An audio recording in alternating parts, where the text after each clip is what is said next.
الرحمن الرحيم.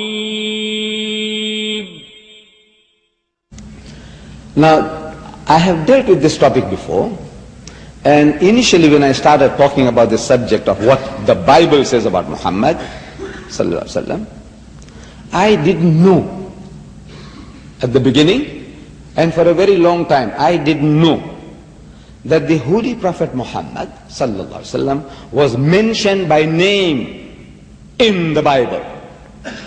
Mentioned by name.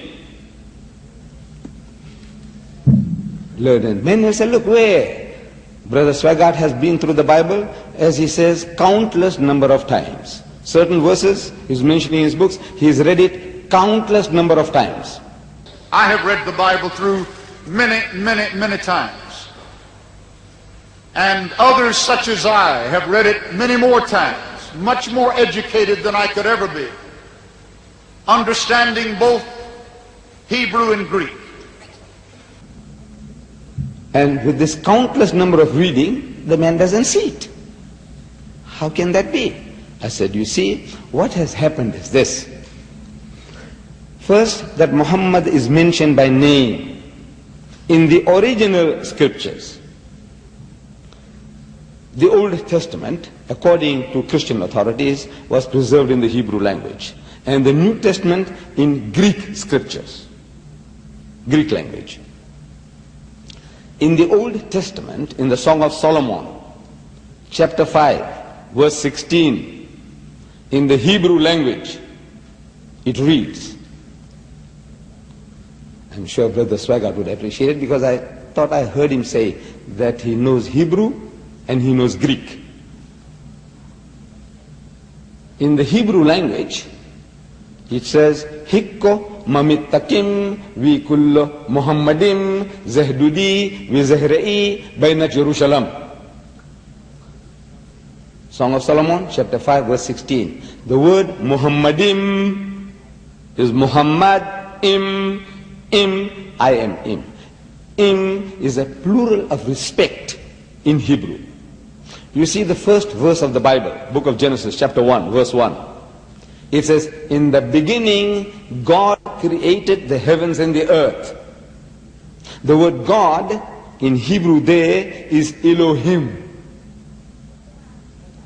In Hebrew, El stands for God, Elah stands for God, Elohim is a plural form to say with awe, respect and reverence.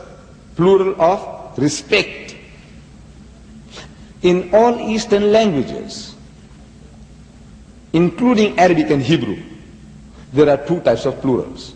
In my own mother tongue, we have plural of respect as well as of numbers. In Urdu, plural of respect as well as numbers.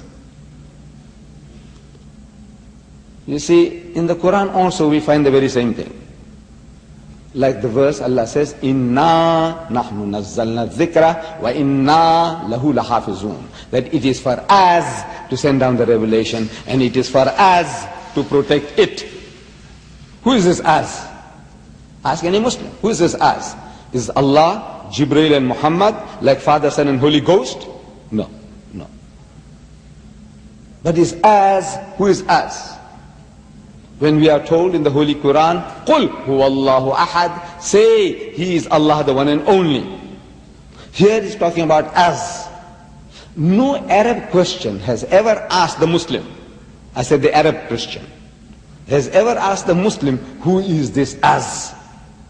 Because he knows, in his language, there are two types of plurals. Plural of numbers and plural of respect. This us is, like in royal proclamations, you have plural of respect.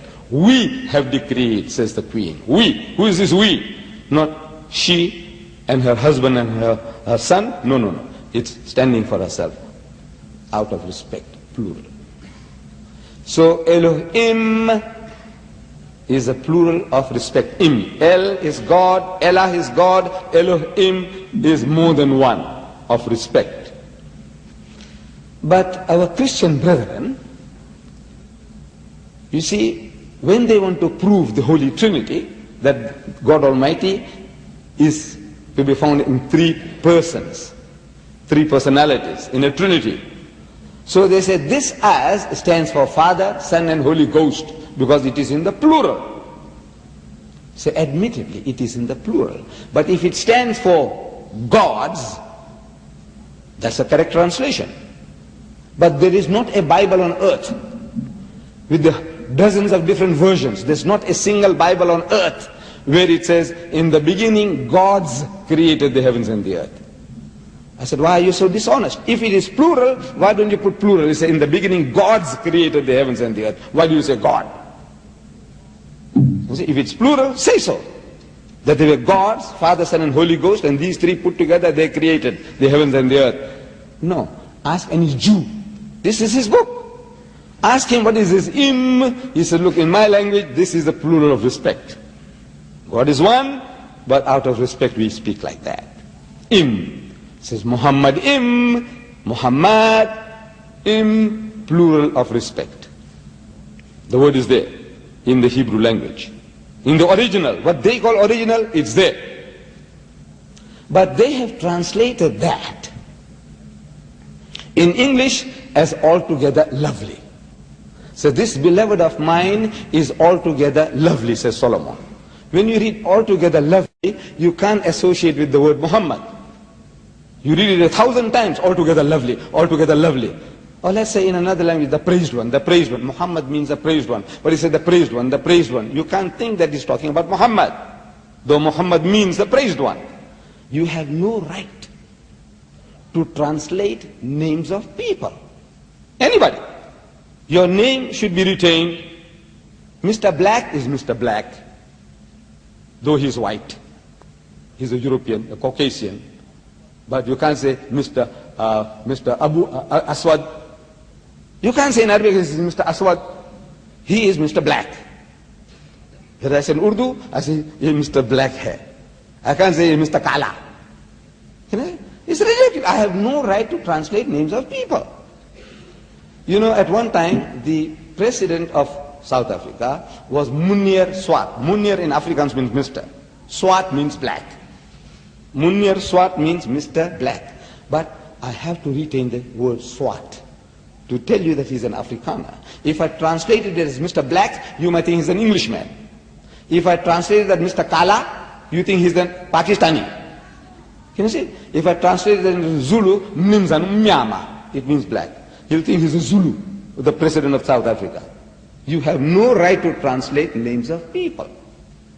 But they have been doing that. Muhammad im, they translated as altogether lovely. But the word Muhammad is there in the Hebrew language in the original. Now, thank you. Thank you.